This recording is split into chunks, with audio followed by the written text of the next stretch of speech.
Gender inequality is one of the biggest obstacles to sustainable development, economic growth, and poverty reduction.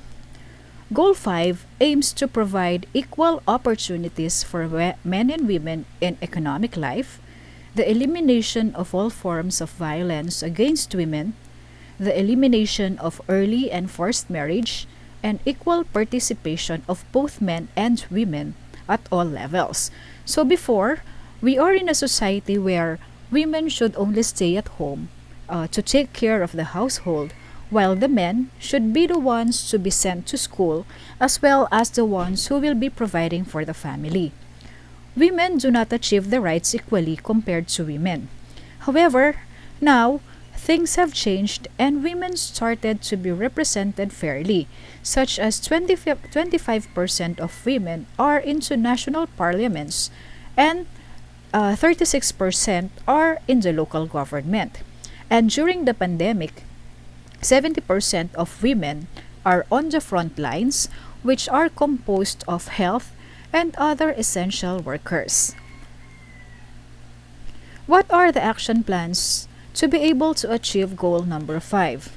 First one is to end all forms of discrimination against all women and girls everywhere.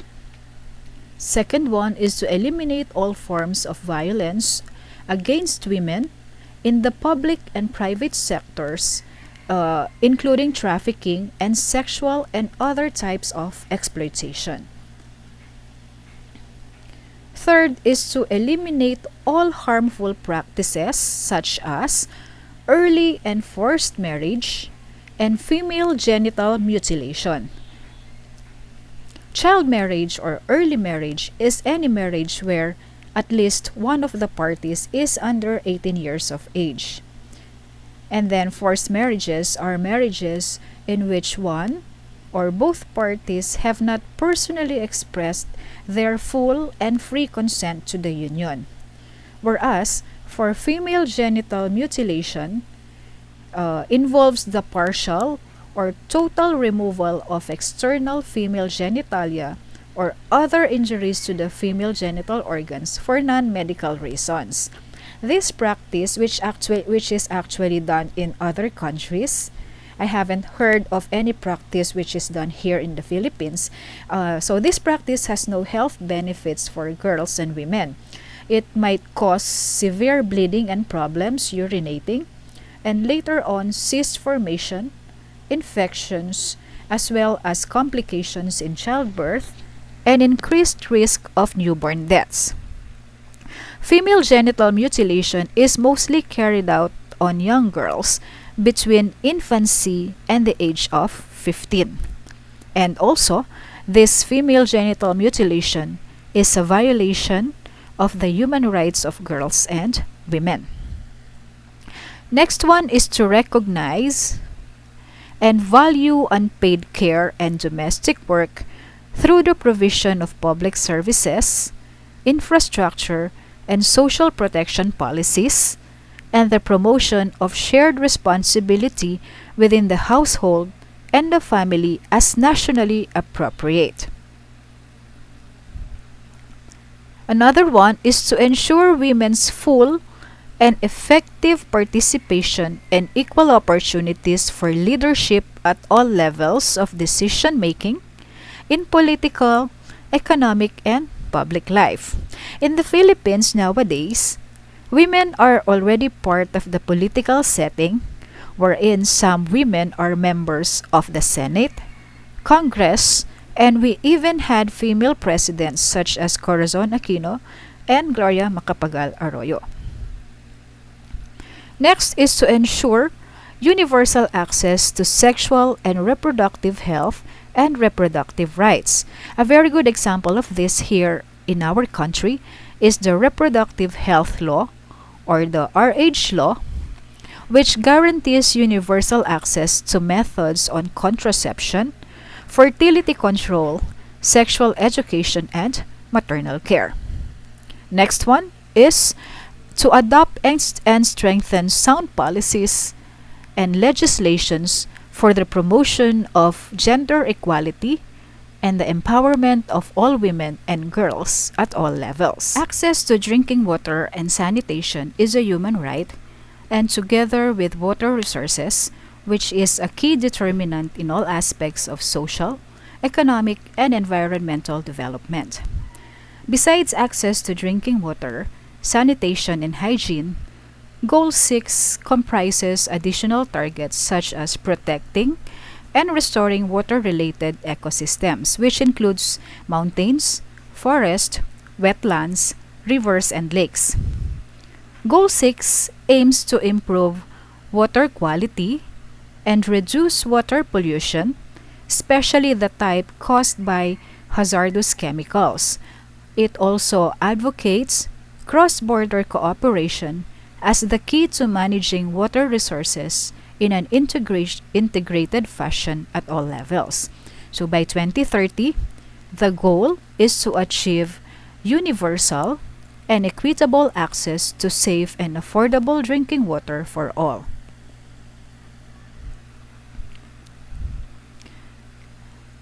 Action plans for Goal 6 include implementation of water resources management. Water resources management is the process of planning, developing, and managing water resources in terms of both water quantity and quality. Water resource management also entails managing water-related risk, including flood, drought, and contamination. Another is to protect and restore water-related ecosystems, and this includes mountains and forests. Of course, both can be achieved by proper policies by the government. Access to energy is an essential prerequisite to achieving many sustainable development goals that extend far beyond the energy sectors such as eradicating poverty, increasing food production, providing clean water, improving public health, enhancing education, creating economic opportunity, and empowering women. But however, at present, 1.6 billion people worldwide have no access to electricity, while 2.5 billion rely on traditional biomass as a source of energy.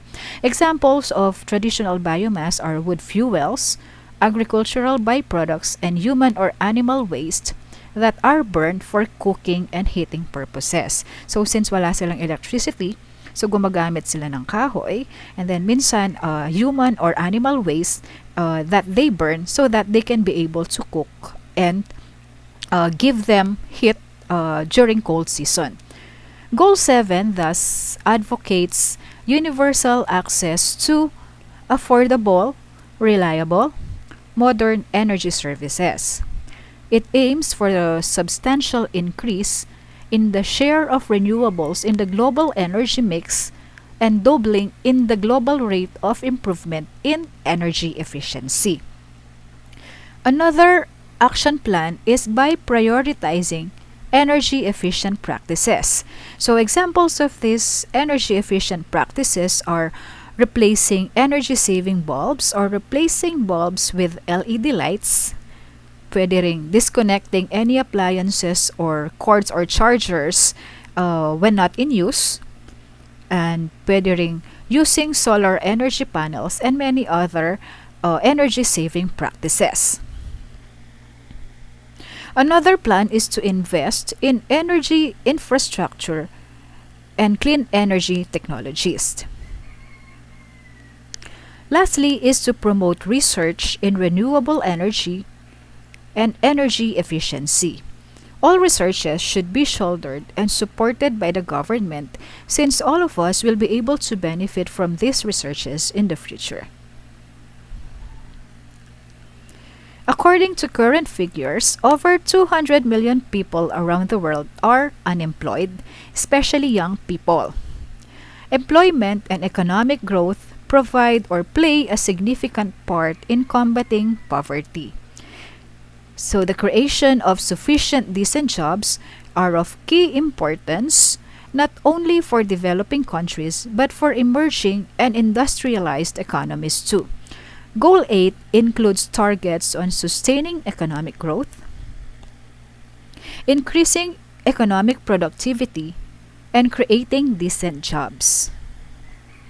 It envisions combating forced labor and ending modern slavery and human trafficking by 2030.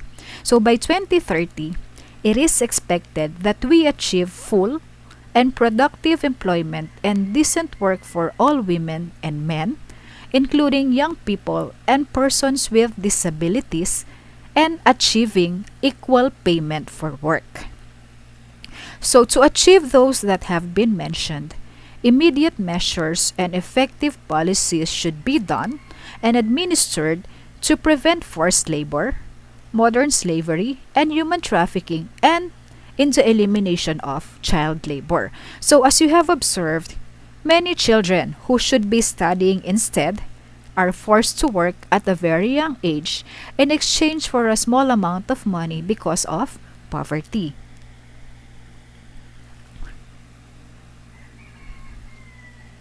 Protecting labor rights and promoting a safe and secure working environment. Occupational health and safety standards should be observed to be able to create a conducive working environment to workers and to safeguard their health and safety.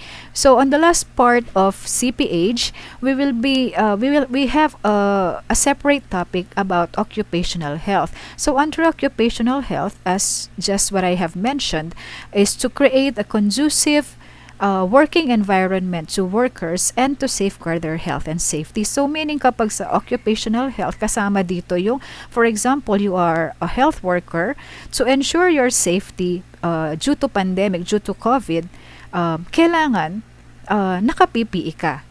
Okay? So kasama dito sa action plan ng goal number 8 is to protect and provide a safe and secure working environment to workers. Lastly is to promote tourism. Tourism, as we all know, creates job for all it creates jobs for locals. An example of this is, for example, sa Boracay and other tourist destinations here in the Philippines. Since most of these tourist destinations are frequently visited by tourists, locals from these places were able to have their jobs by being tour guides, by selling their local goods, among others. So, nagge-generate siya ng job. Okay? Kasi maraming turista, so nagkakaroon ng maraming job opportunities sa mga locals. Investment in sustainable infrastructure and scientific and technological research increases economic growth. It can create jobs and promotes prosperity. Infrastructure projects costing billions are very likely to be facilitated in the next 15 years, particularly in developing and emerging economies.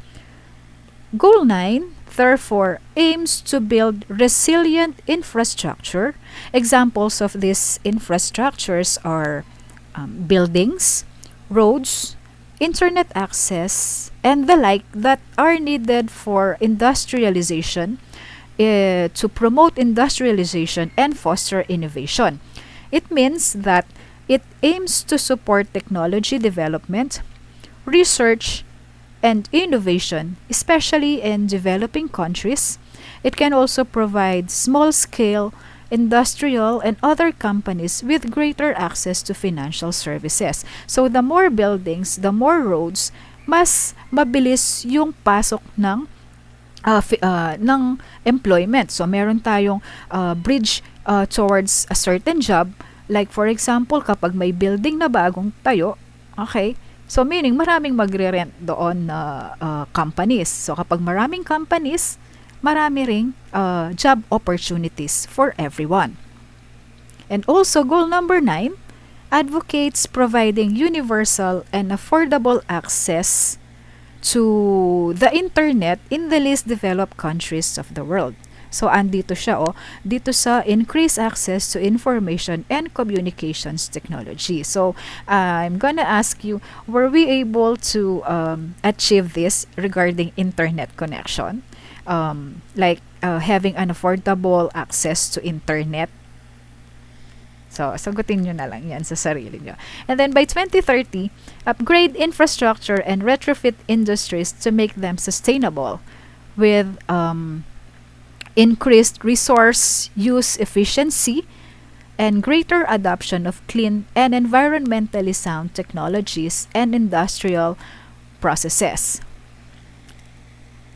And then next one is to enhance scientific research, upgrade the technological capabilities of industrial sectors in our countries, particularly in developing countries, by 2030 to encourage innovation. And then ito siya.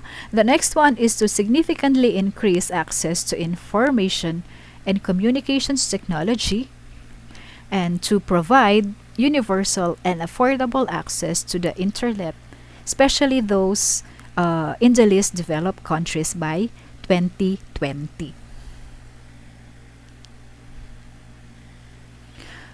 Global inequalities is one of the biggest obstacles to sustainable development and the fight against poverty. Inequality within many countries has been rising in recent years. So if there is an inequality, it limits the opportunities for social groups to participate in and make significant contributions to social, cultural, political, and economic life. So when we say global inequalities, we mean that not everyone is given equal access to healthcare, economy, basic human rights, education, water, and sanitation facilities. Therefore, Goal 10 focuses on reducing inequality within and among countries. So in concrete terms, Goal 10 advocates delivering sustained income growth to the poorest 40% of the global population and achieving empowerment and social, economic, and political inclusion for all by 2030. This goal aims to ensure equal opportunities through the elimination of discriminatory laws, policies, and practices. So an example of a discriminatory law is that when a certain company refuses to employ LGBTs as their employees. So dun pa lang meron ng discrimination na nangyayari. Okay? And then, empower and promote the social, economic, and political inclusion of all, irrespective of age, sex, disability, race, ethnicity, religion, economic, or other status. And by 2030, we should progressively achieve and sustain an income growth of the bottom 40% of the population at a rate higher than the national average. So how are we going to achieve this? First one is to encourage foreign direct investment so in particular those that are part of the least developed countries, the African countries, and following their national plans and programs. Urbanization is one of the most significant developments of the 21st century. More than half of the global population lives in cities, a proportion that is expected to increase by 70% by 2050. So by 2050, marami na daw yung lilipat sa mga cities, no, instead of staying in their respective provinces. So however, because of this urbanization, it poses major challenges. So for Goal 11, it aims to reduce the adverse impact of urbanization, particularly in terms of air quality and waste management.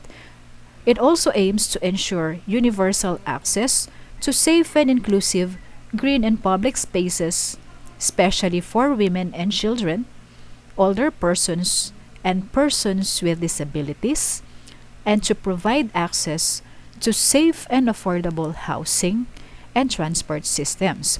With regards to the affordable housing system, in the Philippines, several private real estate companies now offer low-cost housing for everyone. So for the transport naman, by 2030, to provide access to safe, affordable, accessible, and sustainable systems for all, improving road safety by expanding public transport.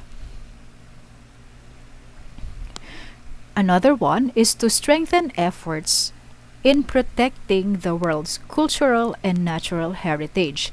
Examples of this in our country are the rice terraces, historic city of Vigan where Calle Crisologo can be found. Another one is Intramuros, among others. So how are we going to protect them as a citizen? By making sure that we do not litter around the area, protecting each area not to be vandalized, and other little simple things that we can contribute whenever we visit sites like those that I have mentioned. Lastly is to support least developed countries to build resilient buildings using local materials. We do not only support the locals, but we are also assured that these materials are of high quality. The world's population currently consumes more resources than our ecosystems can provide kasi marami na tayo sa population eh. So parang hindi na balance. So mas marami tayong nako-consume kaysa dun sa mga resources that we can get from the ecosystem. For social and economic development to remain within the carrying capacity of the ecosystem, fundamental changes are necessary for the way societies produce and consume. Goal 12 calls for the implementation of the UN's 10-year framework of programs on sustainable consumption and production patterns. It advocates environmentally sound management of chemicals and all waste, as well as a substantial reduction in waste generation through measures such as recycling. Goal 12 also aims to minimize and prevent food wastage, encourage companies to adopt sustainable practices, and promote sustainable public procurement practices. Okay. By promoting the efficient use of natural resources, so when we say an efficient use of natural resources, we mean the usage or consumption of preferably less amount of material inputs such as fossil fuels and non-metallic materials while minimizing its impact on the environment. An example of this is by recycling materials. For example, all the leaves that we have gathered in our backyard, perhaps we can produce some artwork from them instead of burning them and just throwing them away. And in connection with this, improving waste management can likewise be done through recycling, composting, and the common program that we often hear within our barangays, the reduce, reuse, and recycle. And of course, the people should be aware of the proper consumption and the proper techniques on how they are going to adapt the reduce, reuse, and recycle program and other programs to support this goal. So by 2030, it is expected that people everywhere have the relevant information and awareness for sustainable development and lifestyles in harmony with nature.